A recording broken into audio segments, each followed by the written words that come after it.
Today we're going to be reading God Makes Animals from Genesis chapter 1, verse 20 to 25. God's world was full of mountains and trees. It had oceans and lakes, but it was very still. No fish swam in the water. No birds flew in the sky.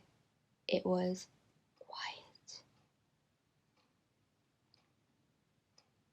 God said, "Let the water be filled with living things."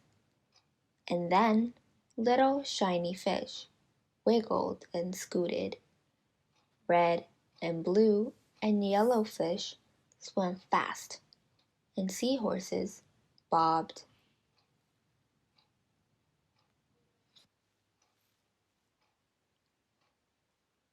Whales flipped their tails, and dolphins jumped and swam.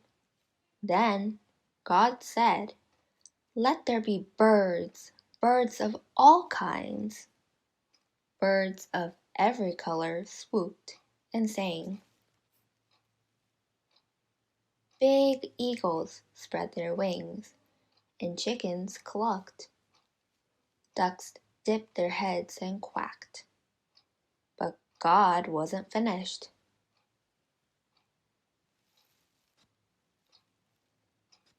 God said, "Let there be animals on the land." And horses ran in the fields. Cows mooed and chewed. Cats meowed and chased squeaky mice. Bears growled. Lions and tigers roared. Now lively animals were everywhere. God looked at the waters full of fish. He looked at the skies filled with birds. He looked at the land full of animals.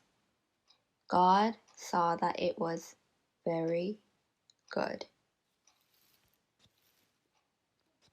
God made a wonderful world and filled it with amazing animals.